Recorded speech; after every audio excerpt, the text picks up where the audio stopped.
Hey everybody, welcome back to Shock and Schlock. I'm your host, Herschel Gillis, and today is day 7 of my 31 Days of Horror Reviews. And, it's spooky month, and we know certain creatures and things sort of characterize the month.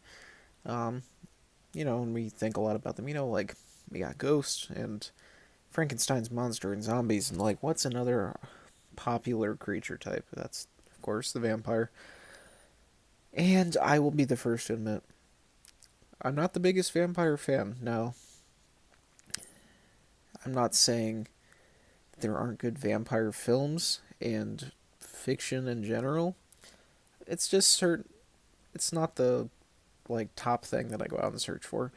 My favorite vampire film is actually Vampire or Vampire.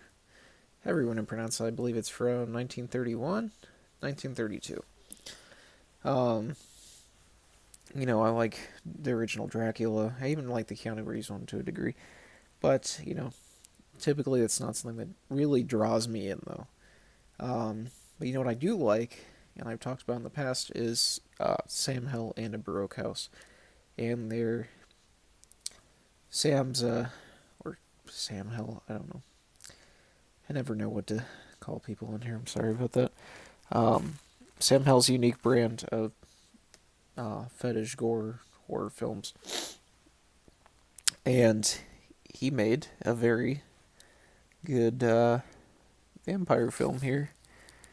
I'm just trying to see what I can censor with my fingers here. That is VANIA. That is a 2019. I'm breaking my rules a little bit here, but it is a Blu-ray release, but it is a short film. Now it's clocks in at 29 minutes.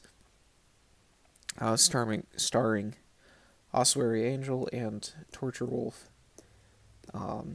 which have been in other Sam Hell productions as well. Ossuary Angel plays the titular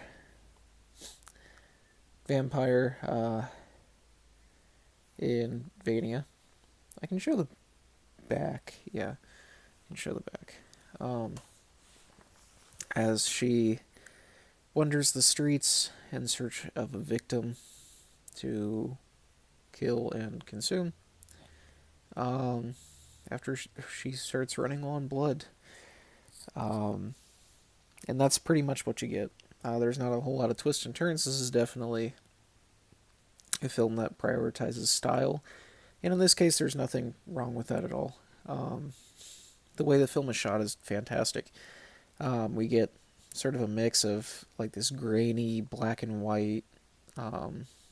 Almost, it looks like what's the film? I'm trying to think of Begotten. It looks a lot like Begotten, with a weird soundtrack and sound effects and everything, and Ossuary Angel sort of giving this like internal monologue over a great deal of the movie. We mix that with typically more standard like colored shots, usually with a darker saturation though. It looks good. That's what it comes down to. Very stylized. Slow motion and like different camera effects are used to really like make this like this weird, uncomfortable vibe, while also being very stylistic, like cool looking. I don't, for lack of a better word. And the acting is really good. Ossuary Angel in this does a great job.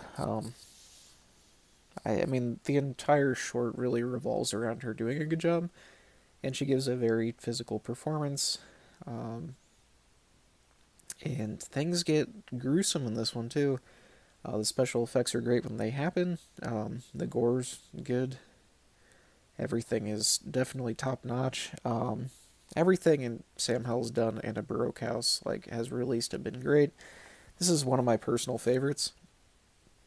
I think the soundtrack is great. The way that shot is great.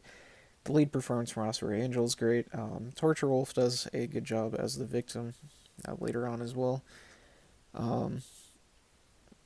It's just really a unique blend of like an erotic adult film and a gory vampire flick.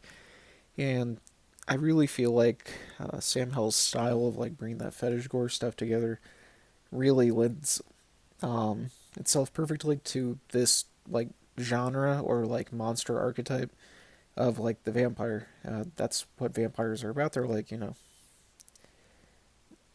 like sexual, erotic, while also being like scary creatures. And I feel like this movie really captures that vibe. Um, Osprey Angel does a great job on this, um, capturing that vibe too. And I think it's a really good time. Um, Short, sweet, to the point. Um, yeah, it's a fun, short vampire film. Um, Very artistic. Uh, Really like uniquely shot as well. And I think this is a favorite of a lot of people that are fans of a Baroque house like myself. Um, I frequently see this one being brought up as a favorite. Um, so yeah, if you can find a copy still, definitely recommend it. I believe it's on the Baroque House Collection Blu-ray as well. That is available on the Baroque House website. I can't link it because the last time I did, YouTube gave my channel a strike, so I'm not gonna do that. Um, but yeah, a Baroque House, Sam Hill, Instagrams, yeah, everything. Follow me on Instagram. I'm gonna tag everybody, and you can get links to the Baroque House website and everything there as well. So yeah, and it should go without saying that this is I mean, being a Baroque House. If you're not familiar, this is for 18 and over audiences. Contains unsimulated sexual content. Yeah, but for adults and people looking for a really uniquely shot vampire film, this is definitely the way to go. I highly recommend this. Pick up a copy, watch it any way you can. Support a Baroque House too. Samuel does great stuff. I love a Baroque House. I've bought all their releases um, that I've been able to since I found them. I've even had people send me a few of the previous ones. I have Sam Hell's book. Yeah, I'm just a big fan, and this is one of my favorites. So you should definitely listen to me on this one. Go buy VANIA. It's great. Definitely check it out. Um, that's about it for today's review, though. Uh, Come back tomorrow. I'm going to be doing another review, obviously. Might even do another Baroque House review later this month. We'll see. Um, haven't done one in a while, so it was nice to get back to this. I've seen this one a few times now, and each time I've really enjoyed it. So definitely check it out. And as always, I've been your host, Herschel Gillis, signing off for today. Zero thoughts, zero editing, zero planning, and zero brain cells. Come back tomorrow. Make sure to keep notifications on and subscribe if you haven't. Thanks, guys.